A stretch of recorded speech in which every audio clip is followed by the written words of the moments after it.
আসসালামু আলাইকুম প্রিয় ভাই বোনেরা, সবাই কেমন আছেন? কাছে কিংবা দূরে যে যেখান থেকে আমার ভিডিও দেখতেছেন, আশা করি আল্লাহ তাআলা সবাইকে অনেক অনেক ভালো রেখেছেন। বৃষ্টির দিনে পারফেক্ট খাবার কি কি খেতে ভালো লাগে আর আমি কি কি রান্না করেছি সবকিছুই এই ভিডিওতে শেয়ার করব। আশা করি আপনাদের কাছে আজকের ভিডিওটা অনেক ভালো লাগবে। আর ফুল ভিডিওটা দেখবেন এবং ভালো মন্দ শেয়ার করবেন আমার সাথে।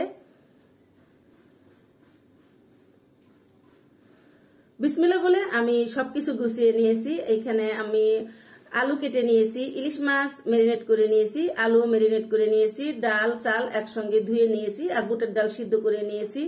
সঙ্গে আমি বেগুন ভেজে নিব, তো বেগুনও মেরিনেট করে নিয়েছি, আলু মেরিনেট করে নিয়েছি। এখানে আলুর সাথে আমি মরিচের গুঁড়া হলুদের গুঁড়া যেমন দিয়েছি, লবণ, সঙ্গে একটু চালের গুঁড়া দিয়েছি, এতে আলুটা ভাজলে বেশ ভালো লাগে খেতে। বেগুনে মশলা দিয়েছি, এখনো মেখে নেই। এইবার আমি মেখে নিব। দুইটা ননস্টিকের পাতিল বসিয়েছি, একটা ফ্রাই প্যান একটা পাতিল, তো দুইটাতে কিন্তু আমি তেল দিয়ে দিয়েছি আর তেলটা গরম হয়ে গেছে। এবার পেঁয়াজ কাঁচামরিচ দিয়ে দিলাম ননস্টিকের প্যানে, এটাতে আমি খিচুড়ি রান্না করে নিব। এখানে আমি তেজপাতা দিয়েছি, দারচিনি 3 টুকরা দিয়েছি, আমি 6-7টা সাদা এলাচ দিয়েছি, 2টা কালো এলাচ দিয়েছি। খিচুড়িতে কালো এলাচ দিলে এটা দেখতে যেমন খেতেও খুবই ভালো লাগে, খুব সুন্দর ফ্লেভার আসে। আর আমি ইলিশ মাছ মেরিনেট করে নিয়েছিলাম, আমি ননস্টিকের প্যানে তেল দিয়েছি, তেলটা গরম হওয়ার পরে মাছগুলা দিয়ে দিলাম। এবার মাছগুলা একদম আমি কড়া করে ভেজে নিব, লাল লাল করে, এতে খিচুড়ির সাথে খেতে বেশি ভালো লাগবে। আলুগুলাও দিয়ে আমি ঢাকনা দিয়ে ঢেকে দিয়েছি। এবার আমি এখানে মশলা কষিয়ে নিব। আমি আদা বাটা 1 টেবিল চামচ দিয়েছি, রসুন বাটা 1 টেবিল চামচ দিয়েছি, 1 টেবিল চামচ একটু ভর্তি করে দিয়েছি। এবার আমি মশলাগুলো আস্তে আস্তে করে কষিয়ে নিব। মশলা যত ভালো কষানো হবে যে কোনো রেসিপি খেতে ততই ভালো লাগবে। তো আমি আদা রসুনের কাঁচা গন্ধটা যাওয়া পর্যন্ত এভাবে আমি নাড়াচাড়া করে নিলাম। আমি এখানে হলুদের গুঁড়া দিয়েছি, খিচুড়িতে হলুদের গুঁড়া একটু কম দিতে হয়। তারপরে ধনে গুঁড়া দিলাম আর সামান্য একটু মরিচের গুঁড়া দিয়েছি যেন সুন্দর কালার আসে। খিচুড়িতে হলুদের গুঁড়া বেশি হলে কালারটা বেশি কড়া হয়ে যায়, সেজন্য খিচুড়িতে হলুদের গুঁড়া আপনারা একটু কম দেওয়ার চেষ্টা করবেন। স্বাদ মতো লবণ দিয়েছি, 1 টেবিল চামচ ভর্তি করে আমি জিরার গুঁড়া দিয়েছি। অল্প পানি দিয়ে ঢাকনা দিয়ে ঢেকে এটা কষিয়ে নিব। এই পাশে আমি ইলিশ মাছগুলো উল্টিয়ে দিব, এক সাইড কিন্তু সুন্দর লাল হয়ে গেছে। এবার এটা উল্টিয়ে আমি 2 সাইডেই একদম সুন্দর করে ভেজে নিব। প্রথম দিকে চুলার হিটটা একটু বাড়িয়ে দিয়েছিলাম, তারপরে চুলার হিটটা কমিয়ে আস্তে আস্তে করে আমি মাছ আর আলু একসঙ্গে ভেজে নিব। আর এখানে মশলা কিন্তু মোটামুটি কষানো হয়ে গেছে, আমি বেশ নাড়াচাড়া করে এটা কষিয়ে নিয়েছি আর 2-3 বার আমি ঢাকনা খুলে কষিয়েছি। এবার মশলা থেকে কিন্তু তেল ছেড়ে দিয়েছে। মশলা আমি আপনাদের আবারও বলবো ভালো করে কষিয়ে নেওয়ার চেষ্টা করবেন, তাহলে কিন্তু এটা খেতে বেশি ভালো লাগবে, সেটা যে কোনো রেসিপি হতে পারে। মশলা কষিয়ে নেওয়ার পরে এবার আমি এখানে চাল দিয়েছি। এখানে আমি আতপ চালের খিচুড়ি রান্না করতেছি। মসুরের ডাল আর চাল একসঙ্গে আমি ভালো করে ধুয়ে নিয়েছিলাম। আমি এখানে বুটের ডাল দিব, তো বুটের ডালটা আমি লবণ দিয়ে সিদ্ধ করে নিয়েছি। যেহেতু আতপ চাল, এর সাথে বুটের ডাল দিলে বুটের ডালটা একটু শক্ত থাকতো, সেজন্য আমি বুটের ডালটা আলাদা সিদ্ধ করে নিয়েছি। তবে যদি আপনারা ভাতের চাল বা আতপ চাল দিয়ে রান্না করেন, বেশি রান্না করেন, সেক্ষেত্রে বুটের ডালটা একসঙ্গে দিয়েও রান্না করতে পারবেন। আমি যেহেতু অল্প রান্না করতেছি সেজন্য আমি ডালটা আলাদা সিদ্ধ করে নিয়েছি। তো চালও কিন্তু খুব সুন্দর করে আমি ভেজে নিয়েছি।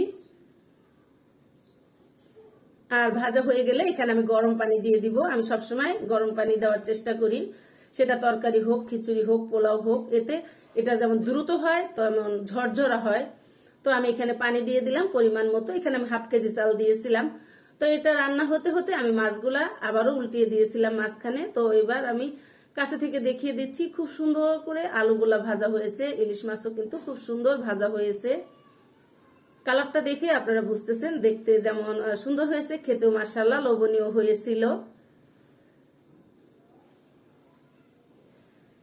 তো এবার আমি এটা উঠিয়ে নিব। আমি একটু কাছে থেকে দেখিয়ে দিলাম, এটা দেখতেই আমার কাছে বেশি ভালো লাগতেছিল। তো ভাজা হয়ে গেছে, এবার আমি একটা প্লেটে উঠিয়ে নিচ্ছি। সবগুলা এভাবে আমি প্লেটের মধ্যে উঠিয়ে নিব।